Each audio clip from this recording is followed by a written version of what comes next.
बिस्मिल्लाहिर्रहमानिर्रहीम अस्सलाम वालेकुम रहमतुल्लाह। जनरल आसिम की जानब से जो आसिफ अली जरदारी को हटाने का फ़ैसला किया गया है, उसके ऊपर अब जरदारी ने भी कमर कस ली है। जरदारी ने भी ये जवाबी हमला करने का फ़ैसला किया है कि अब जवाबी हमला किया जाएगा, और उसके लिए उसने अब इस्टेब्लिशमेंट को बाकायदा तौर पर टेक ऑन करने का फ़ैसला किया। और इसके जो असरात हैं, इसके जो नताइज हैं, वो इतने खौफनाक होने हैं। देखिए, आसिफ अली जरदारी तो अब अपनी इनिंग्स खेल चुका है।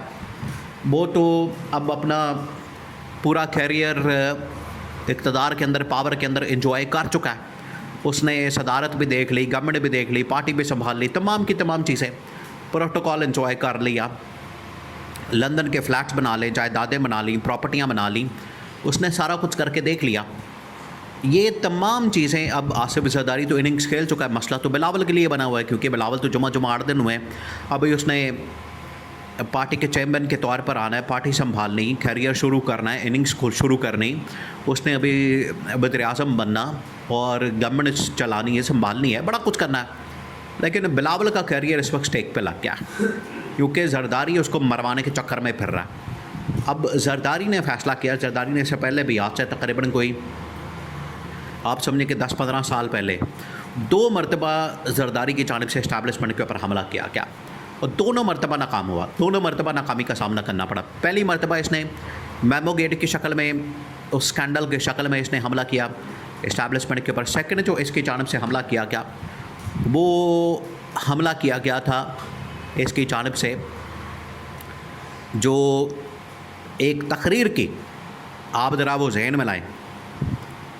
इस वक्त तमाम के तमाम सोशल मीडिया प्लेटफॉर्म्स के ऊपर तकरीर मौजूद है। इसमें जरदारी ने ये कहा था कि मैं तो इस्टेब्लिशमेंट की ईंट से ईंट बचा दूंगा, मैं तो इनको छोड़ूंगा नहीं, मैं तो, ये 3 साल के लिए आते हैं। आप उसके अंदर रौनक देखें, आप उसके अंदर उसकी फर्रानियत देखें। कहता है कि ये तो 3 साल के लिए आते हैं, हम हमेशा के लिए रहते हैं। तो उसके बाद फिर जरदारी को भागना पड़ा, दुबई भागना पड़ा। इसने फ़्लाइट पकड़ी, दुबई फ़रार हो गया। बिल्कुल उसी तरीके से अभी भी इसको दुबई भागने की, इसको आप समझे कि ख़ुद ये रास्ता बना रहा है। ये ख़ुद अपने पाँव पर कुल्हाड़ी मार रहा है। ये ख़ुद अपने आप को उस दलदल में धकेल रहा है जहाँ पर इसको भागना पड़ेगा। अगर अब ये इस्टेब्लिशमेंट के ख़िलाफ़ हमला करेगा, इस्टेब्लिशमेंट के ऊपर चढ़ाई करेगा, इस्टेब्लिशमेंट को इस तरह से दबाएगा, उसके ख़िलाफ़ ये मामला करेगा, तो ये समझे कि ये ख़ुद अपने ये कह रहा है कि आप बैल मुझे मार। ये उड़ता तीर वाली मिसाल है। यानी जो मिसालें आपके जहन में, आप इसको फिट कर सकते हैं कि जरदारी ने जो इस्टेब्लिशमेंट के ख़िलाफ़ मुकाबलाबाजी करने का, इस्टेब्लिशमेंट के ख़िलाफ़ ये एक महाज खोलने का फ़ैसला किया, इसके गले पड़ने वाला। अब आपने सीन को समझना जो पैदा होने जा रहा है। सीन क्या होने जा रहा है? इस्टेब्लिशमेंट तो फ़ैसला कर चुकी है कि हमने तो जरदारी को हटाना है, और इस मकसद के लिए उन्होंने फैसल वाडा को मैदान में उतारा है। फैसल वाडा ने आके इनकी करप्शन फाइलें खोली हैं, इनकी जाली और 2 नंबर जो जमहूरियत है उसको बेनकाब किया है, उसका पोल खोला है। इसके अलावा इनके अंदर जो इस वक्त नाअहली और नालायकी है उसको बेनकाब किया है, और ये जो मसाइल पैदा कर रहे हैं मुल्क के लिए, अवाम के लिए, और सबसे बढ़कर इस्टेब्लिशमेंट के रास्ते में। इस्टेब्लिशमेंट देखिए एक पूरा प्लान दे चुकी है। 6 महीने उन्होंने इसके ऊपर वर्किंग की है। 6 महीने वर्किंग करने के बाद उन्होंने ये प्लान दिया है कि हमने इसके मुताबिक चलना है। ये बजाय उसको समझने के, बजाय उसको फॉलो करने के, ये कह रहे हैं कि हमने तो ये फॉलो ही नहीं करना, हमने तरमीम ही नहीं करनी, ना 28वीं तरमीम ना कुछ और। तो ये सब कुछ उल्टा गले पड़ने वाला है।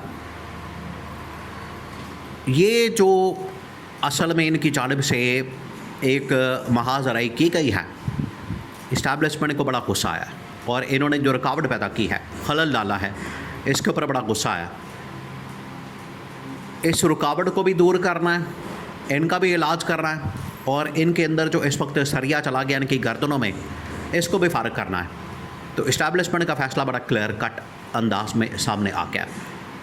और इधर जरदारी ने फ़ैसला किया कि ठीक है मैं भी अब इनको ललकारता हूँ। अब जरदारी ने ललकारा है इस्टेब्लिशमेंट को कि अगर किसी के अंदर हिम्मत है तो मुझे हटा के दिखाओ। बिलावल पाँव बढ़ गया। पहले बिलावल जो है इनकी जानिब से अभी भी गुड कॉप बैड कॉप खेला जा रहा है, ये आप इसको समझें। ये गुड कॉप बैड कॉप की गेम है। बिलावल कह रहा है कि पहले बिलावल हमले कर रहा था इस्टेब्लिशमेंट के ऊपर, अब बिलावल कह रहा है कि नहीं नहीं मामले को सुलह सफाई से हल करते हैं। पाँव पड़ गया, जरदारी ने हमला कर दिया। तो इनकी जानिब से ये जो गुड कॉप बैड कॉप की स्ट्रैटेजी है ये खेली जा रही है। देखिए ये अब जो मर्ज़ी कर लें, इसको आपने जहन में रखना है। 2-3 बड़े फ़ैसले हो चुके हैं और ये जो 2-3 बड़े फ़ैसले किए गए हैं वो अब रिवर्स नहीं होने वाले, वो अब वापस नहीं होने वाले। एक ये है और 4वीं तरमीम को हर हाल में ख़त्म करना है। उसके लिए चाहे पीपल्स पार्टी को हमें रौंदना पड़े, पीपल्स पार्टी को हमें फ़ारग करना पड़े, हमने हर हाल में 18वीं तरमीम को ख़त्म करना है। नंबर 2, इस्टेब्लिशमेंट ये फ़ैसला कर चुकी है कि हमने जो ऐवान सदर है उसको हर सूरत में हासिल करना है। और नंबर 3, मौजूदा सिस्टम को, निज़ाम को हमने चेंज करना है और यहाँ पर मुल्क में एक सदारती प्रेसिडेंशियल फॉर्म ऑफ गवर्नमेंट निज़ाम या फिर उनकी जगह कोई और निज़ाम हमने ला के यहाँ पर बिठाना है, यहाँ पर इस्टेब्लिश करना है। तो ये 2-3 बड़े फ़ैसले।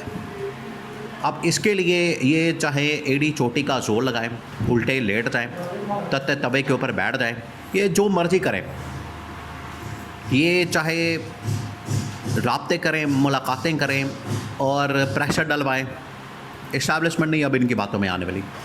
इस्टेब्लिशमेंट ने फ़ैसला कर लिया और ये जो फ़ैसला है ये हतमी फ़ैसला है। ये जो मामला है ये बिल्कुल फुल एंड फाइनल है।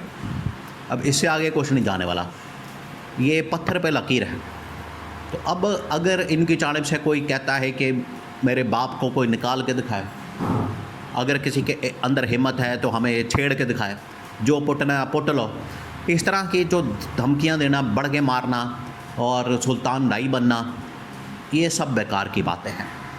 कारकर्दगी देखिए, या तो आप इस किस्म की बातें तब कर सकते हैं कि आपके पल्ले कारकर्दगी हो, आप कारकर्दगी दिखाने वाले हों, आप कारकर्दगी दिखा सकें, आप आवाम के अंदर पॉपुलैरिटी रखते हों, आपकी मकबूलियत हो, तब तो इस तरह की बातें आपको सूट करती हैं, सेब देती हैं। पल्ले आपके कुछ है नहीं और बढ़ के मारना और बढ़ चढ़ कर इस तरह की कि किसी के अंदर हिम्मत है, किसी का पाप पे नहीं कर सकता, ये तमाम चीज़ें ये इनको सेब ही नहीं देती, इनको सूट ही नहीं करती। इस वजह से अगर ये बढ़ के मार रहे हैं तो ये खमियाजा भुगतने के लिए तैयार हो जाए।